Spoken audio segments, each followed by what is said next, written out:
bien, un afectuoso saludo a todos los agricultores que sus colaboradores se han juntado. Así que buenos días, buenas tardes, para reflexionar respecto de la borrador constitucional y sus impactos en el sector agropecuario y forestal. Nosotros como institución quisimos participar desde el primer minuto. De hecho, convocamos a más de 180 personas para que fueran invitados a las distintas comisiones que discutían las normas constitucionales, y desafortunadamente de esas más de 180 personas solo fueron recibidas 6. Nos permite decir esto entonces que este borrador no está realmente conectado con la realidad de la agricultura.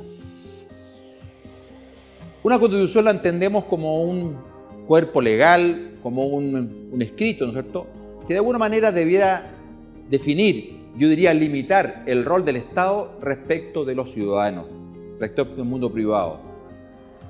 Este borrador, la verdad que avanza muchísimo en un excesivo, a nuestro entender, rol del Estado respecto a temas que tienen competencia en lo privado. Y solamente para mostrar, en los temas, por ejemplo, de educación, en donde se limita ese rol preferente de los padres para la educación de sus hijos. En el tema de la salud, donde se limita muchísimo la posibilidad de que el mundo privado entregue soluciones de salud. En los temas de valores, con una norma que es muy amplia respecto de la posibilidad del aborto. En el tema de la justicia, que debe ser solo y única, y la verdad que se quiebra ese concepto de una igualdad ante la ley. Y por último también en aspectos distintas áreas de la economía, que vamos a pasar a entender cuando a revisar el tema específicamente relacionado con la agricultura.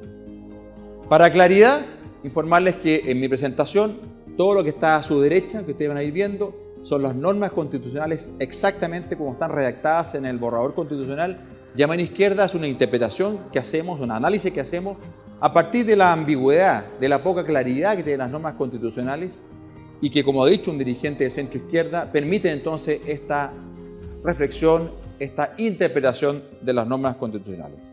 Vamos en primer lugar a lo que se refiere al tema del agua. Vamos a revisar 6 aspectos distintos de la norma constitucional, y en primer lugar referido al estatuto y gobernanza del agua. Bueno, respecto de eso, comentar que los derechos de aprovechamiento de agua, como los conocemos al día de hoy, se acaban y se transforman en la posibilidad de usar las aguas en un mero permiso para regar, en una, ¿no es cierto?, en una cuestión, una autorización administrativa, y que va a ser totalmente temporal, que sujeta a revocación y a caducidad y extinción, que no constituye propiedad y que es incomercializable. Es decir, cuando usted quiera vender su parcela, su terreno, su tierra, no va a poder venderlo junto con el agua, solamente la tierra. La caída de valor, sin duda, y el cambio en el patrimonio de cada uno de ustedes es tremendo. Pierden entonces la propiedad sobre ese derecho de aprovechamiento de agua. ¿Y esto por qué? Porque se han definido las aguas como bienes comunes naturales. Además, se hace una modificación respecto de la gobernanza de las aguas, que nos parecía interesante en un principio porque, ustedes sabrán, en el actual sistema hay más de 40 instituciones del Estado que influyen de una manera u otra en la gestión de las aguas y genera algunos problemas. Se definen 4 nuevas instituciones: la Agencia Nacional del Agua, los consejos de cuenca, el gobierno regional, las comunas autónomas. El problema está en la constitución de estas. Van a estar constituidos por ONGs, por ONGs medioambientales, por representantes de pueblos originarios y solamente fondo como parte de ellos por las organizaciones de usuarios, Es decir, aquellos que realmente conocen y entienden el día a día de las aguas, de modo de tener una mirada objetiva, de largo plazo. Bueno, eso no va a ser así, sino que va a estar constituido por todas estas instancias que ya le he comentado, lo cual, a nuestro entender, debilita aún más el carácter precario de las aguas y este permiso para regar. Esto va a traer entonces, muy probablemente, más burocracia y, permítame decirlo, algún nivel de corrupción.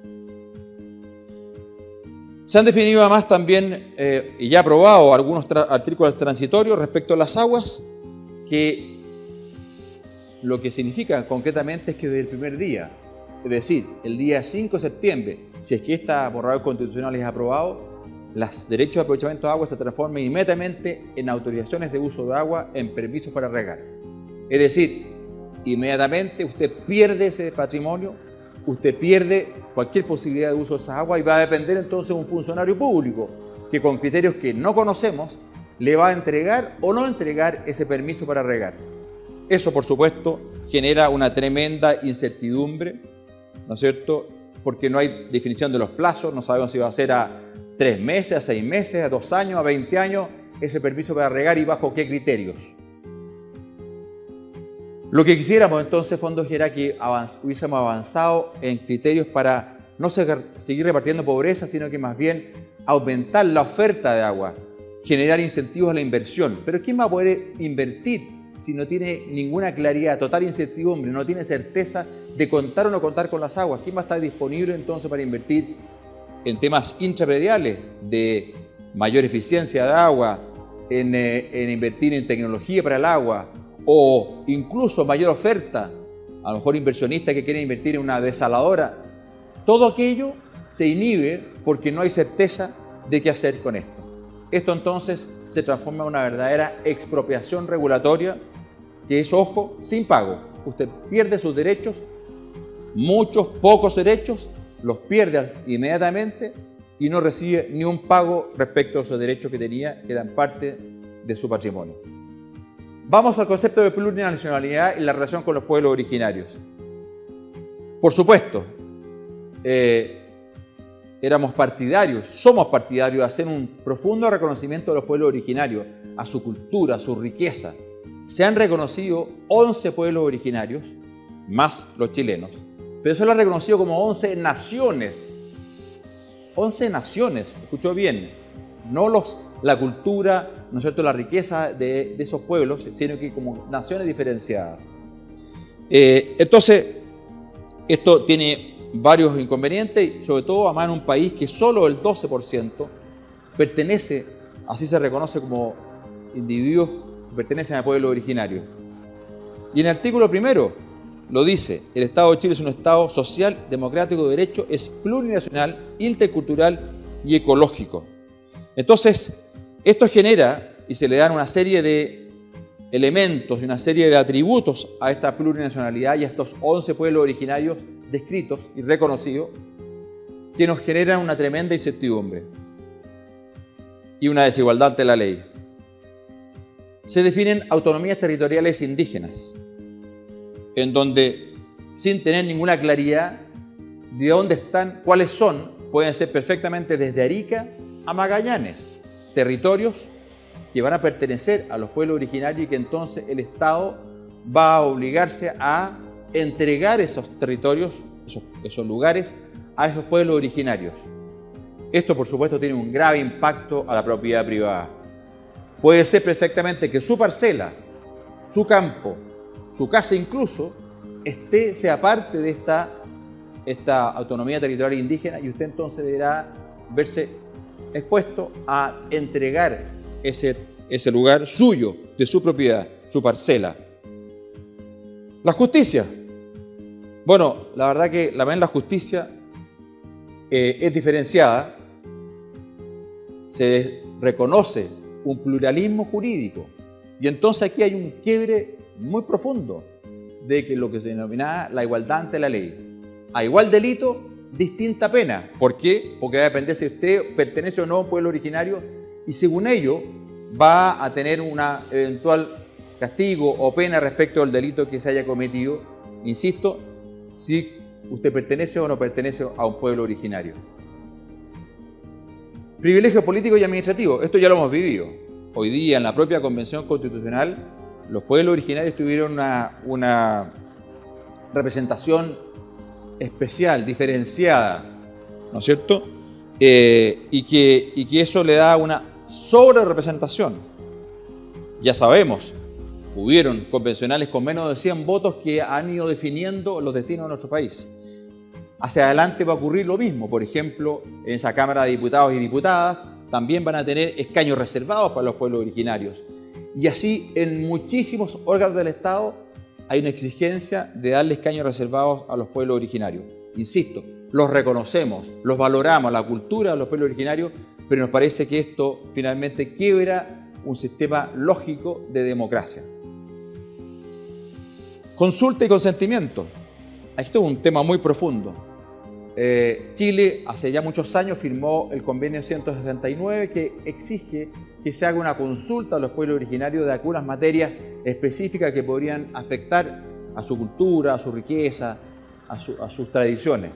Bueno, el proyecto constitucional va mucho más allá. ¿Por qué? Porque exige que haya un consentimiento libre e informado de los pueblos originarios en todas aquellas materias que afecten los derechos reconocidos en la Constitución. Esto es un grave impacto a la inversión pública y privada. Cuando me refiero a la inversión privada, a la posibilidad de que usted pueda hacer una siembra, hacer una plantación.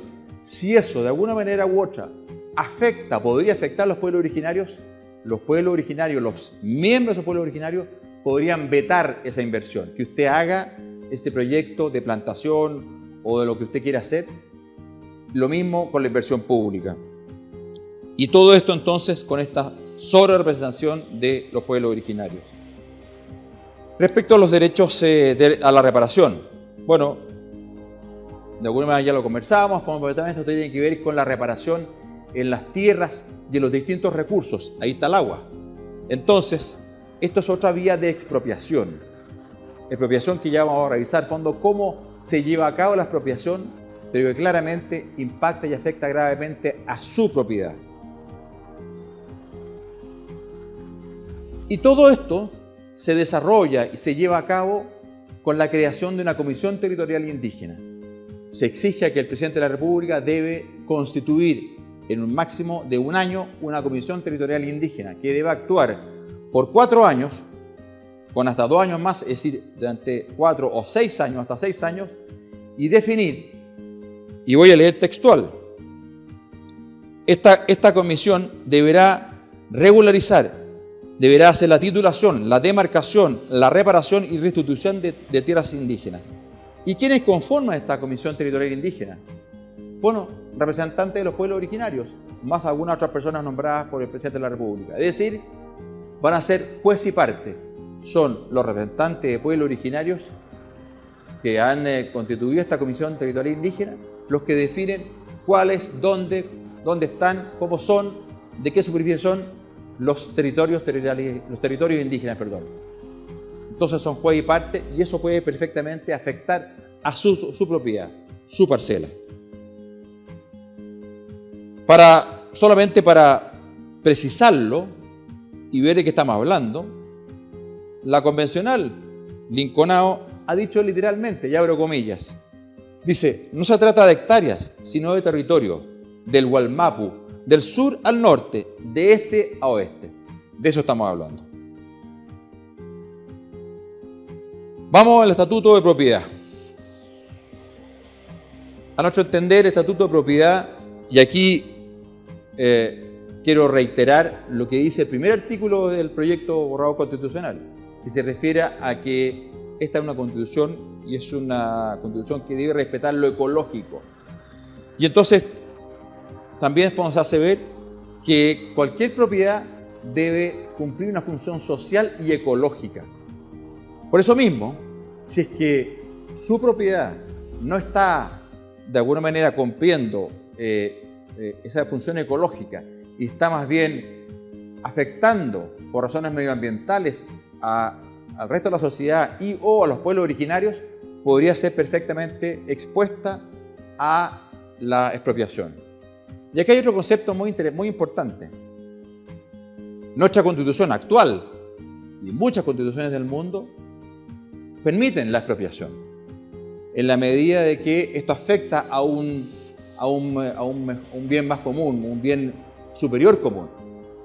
Pero el dueño de esa propiedad debe ser compensado por su daño patrimonial efectivamente causado. Y eso se ha cambiado a lo que denominan el precio justo. Es decir, pasamos del daño patrimonial efectivamente causado a un precio justo. ¿Qué es el precio justo? No está definido. Se va a definir a través de un juez de manera unilateral y usted no podrá alegar, ¿no es cierto?, justamente de esta posibilidad y de cambiar y poder modificar ese valor, ese precio justo entregado, y puede verse afectado gravemente en su patrimonio.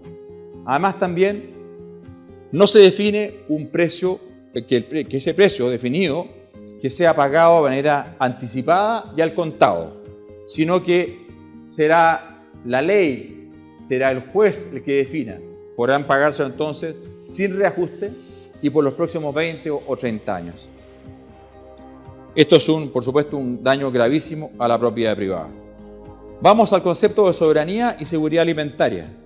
Y son dos conceptos. El concepto de seguridad alimentaria, nosotros así lo entendemos, es el concepto que permite y da seguridad, valga la redundancia, a que los ciudadanos cuenten con el alimento en tiempo y forma y a un precio competitivo. Sin embargo, el concepto de soberanía alimentaria va mucho más allá y pretende que en nuestro país, se produzca todo lo que consumidores necesitan, todos los alimentos.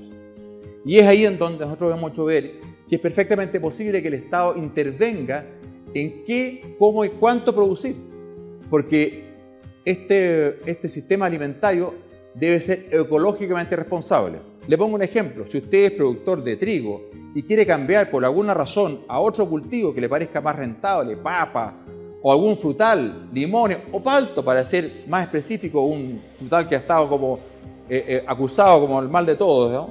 Bueno, perfectamente el funcionario podrá decirle: no, usted no puede cultivar ese cultivo, valga la redundancia, porque no es ecológicamente responsable. O sea, usted no podrá traspasarse de cultivar trigo, maíz o papa u otra cosa a otra plantación porque no es un sistema alimentario ecológicamente responsable. Entonces, finalmente, y además esto está también muy relacionado con estos permisos para regar que yo ya les comentaba en un principio. Aquí es una situación bastante complicada y bastante peligrosa respecto de la libertad de nuestros agricultores. Vamos al Estatuto del Medio Ambiente. Respecto al Estatuto del Medio Ambiente, bueno, recordar que este borrador constitucional nos lleva hacia un estado ecológico. Y por supuesto, los agricultores lo sabemos y lo valoramos y protegemos. Ustedes saben, día a día protegemos nuestra naturaleza porque sabemos que de eso depende nuestro cultivo y depende el futuro de nuestras familias y de nuestra nación. Cuidamos la naturaleza y estamos totalmente de acuerdo con ello. Pero ojo, aquí hay una modificación y se transforma a la naturaleza como una nueva instancia de personalidad jurídica en que tiene derechos. La naturaleza tiene derechos. No que el ser humano tenga deberes sobre la naturaleza de cuidarla y protegerla y de preservarla, sino que es la naturaleza la que es sujeta de derechos. Sujeta de derechos, pero además también se le da en esta política medioambiental que la ley podrá establecer restricciones al ejercicio de determinados derechos o libertades para proteger el medio ambiente y la naturaleza por sobre los derechos del ser humano. Es decir, los derechos de la naturaleza podrían estar por sobre los derechos del ser humano. Entonces, estos dos conceptos de esta naturaleza sujeta de derechos y esta naturaleza con estos derechos por sobre los derechos humanos, la verdad es que genera una tremenda complicación e incertidumbre. Y déjeme decirle, ¿podría un funcionario definir que usted, por el hecho de cultivar, de arar su tierra para prepararse para una nueva siembra, está destruyendo la naturaleza, está afectando los derechos de esa naturaleza? Y podría entonces verse expuesto a un sumario ambiental, a una restricción de poder desarrollar ese cultivo e incluso poderse expuesto a una expropiación. En este mismo capítulo está el concepto de la especial protección de los animales. Se habla de la sintiencia de los animales. Y aquí la verdad que es tan ambigua esta norma que yo perfectamente podríamos interpretar de que incluso el control de las plagas de los insectos, que son animales, podría estar restringido, inhibido, y yo no podía controlar una plaga de insectos que tengo en mi cultivo porque estoy afectando los derechos de ese animal, la sintiencia de ese animal. Lo mismo respecto al desarrollo de la ganadería, en los campos, la industria ganadera, la industria de las carnes blancas, el mundo de los salmones, etc. Y también, por supuesto, un impacto grave hacia nuestros deportes tradicionales. Me refiero específicamente hacia el rodeo, que podrían verse entonces perfectamente inhibido y restringido su desarrollo. Por último, el tema laboral. En el tema laboral, la verdad que se avanza a que solo será los sindicatos quienes puedan negociar con los empleadores. En el mundo agrícola hay poca sindicalización, entonces no se da la posibilidad que los grupos negociadores o esa negociación individual se lleve a cabo, solo debe ser a través de el mundo sindical. Y además también se permite que estos sindicatos puedan negociar de manera sectorial, territorial y ramal incluso. ¿Qué significa esto? Que tendrían que negociar todas las empresas agrícolas, todos los campos, es decir, las personas que trabajan en su parcela, en su campo, mediano, pequeño, con una gran empresa agrícola. Entonces, teniendo en consideración que en la agricultura más del 95% de los agricultores son pequeños y medianos, se podrían ver afectados a tener que negociar de la misma manera que una gran empresa. Esto, a nuestro entender, puede ser un grave daño e incluso la muerte de la pyme agrícola, que se va a ver afectado con esta negociación ramal. Estamos totalmente de acuerdo de que avancemos hacia cambios. De hecho, más del 78% de nuestra población de ciudadanía así lo quiso. Quiso fundamentalmente que avanzáramos hacia una nueva constitución. Estamos dispuestos a eso, pero esa nueva constitución tiene que ser hecha con los pies en la tierra. De lo contrario, esto nos puede traer graves consecuencias y la verdad es que no es lo que queremos. Lo que queremos es que Chile pueda seguir desarrollándose, que usted pueda seguir haciendo esos cultivos que sabe realizar, que en el mundo agrícola puedan seguir generando esos alimentos que día a día la población necesita. Por último, entonces, los invito en este diálogo, esta conversión, que hagamos un análisis, seamos responsables, seamos incluso patriotas, leamos el borrador o escuchemos estas instrucciones o estas reflexiones que se hacen respecto de este borrador constitucional, estemos perfectamente informados para que el día 4 de septiembre votemos de manera informada, de manera responsable, porque Chile y su familia así lo esperan. Muchas gracias.